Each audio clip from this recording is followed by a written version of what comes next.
प्यार किया बदनाम हो गए,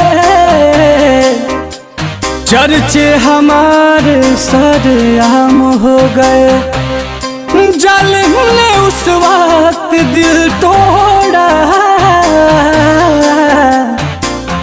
जब हम उसके गुलाम हो गए।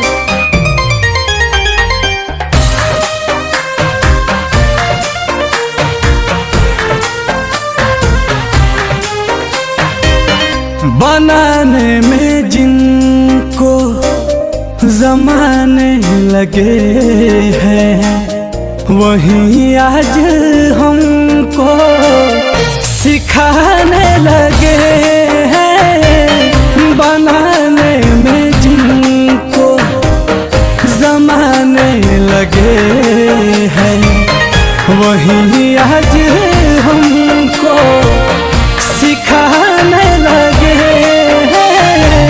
मोहब्बत तो करना हमीं ने सिखाया, मोहब्बत का मतलब बताने लगे हैं। बनाने में जिनको ज़माने लगे हैं, वहीं आज हमको सिखाने लगे हैं।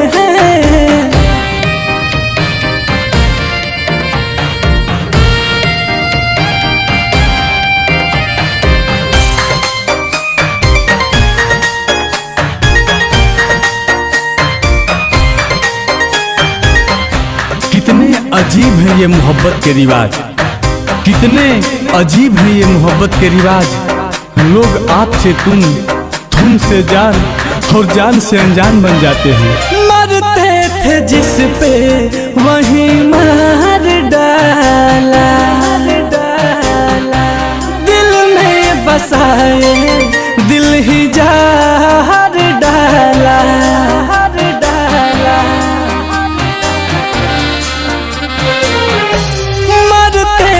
जिस पे वही मार डाला,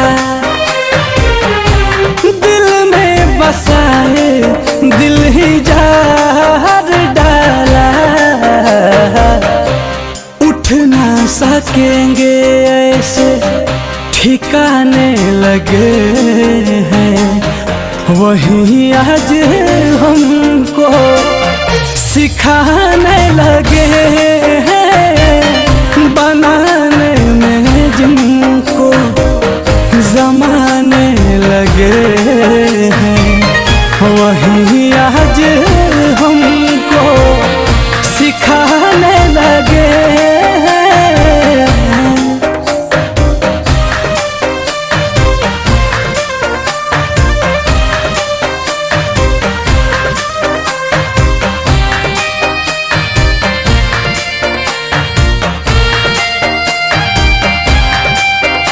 उसने कहा था आंखें भरकर देखा कर मुझे, उसने कहा था आंखें भरकर देखा कर मुझे। अब आंखें तो भर आती हैं पर वो नहीं दिखते। सीने से दिल वो निकाल ही लिया, और ना बिहारी सब खंगाल ही लिए।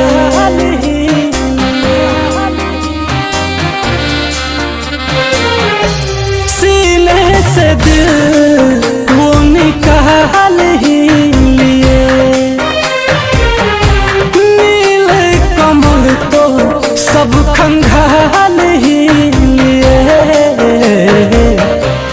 अश्कों में मेरे वो नहाने लगे हैं, वही आज हमको सिखाने लगे।